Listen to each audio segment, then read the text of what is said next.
Nasa ito at ito.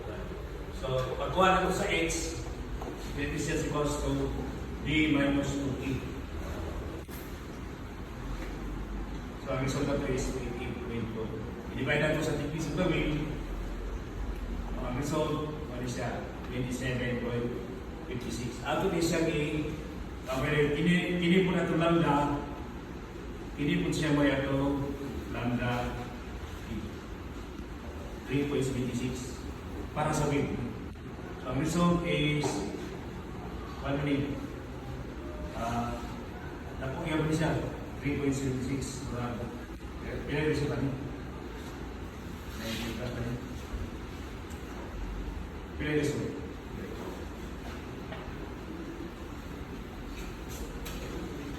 Tapos nagkala ko na sa motor.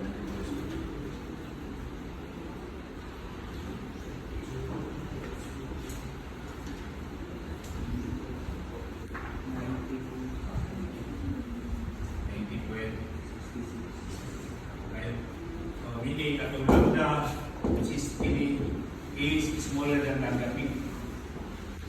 So meaning ngayon, compact niya po siya. Section. So compact siya na section, compact siya na element. So ang duha element na ito, which is the plants and the wing, is compact. So meaning to say, the section is compact. So bakit section? Ang compact section na ito, ang atong nominal movement, it's just equals to your plastic movement, which is equivalent to your Fy times the modulus, plastic modulus. Plastic modulus. Plastic section modulus. Ini kita plastic section modulus.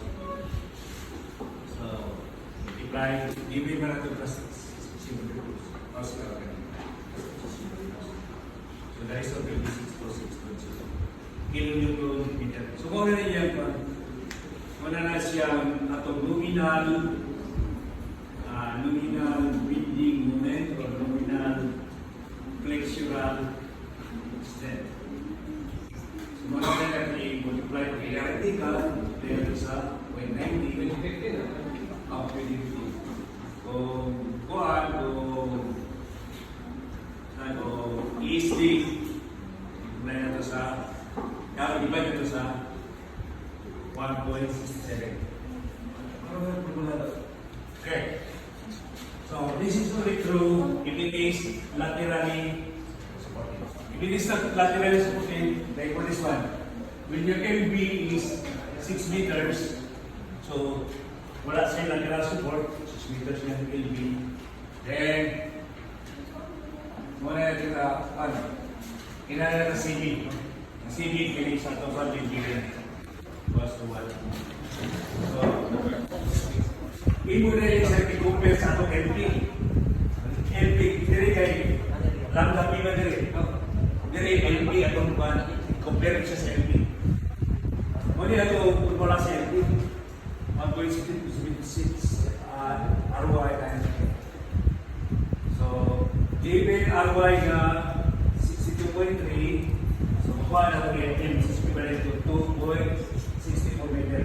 This is smaller than our LP. So meaning, mas nako itong LP kaysa itong LP. So in that case,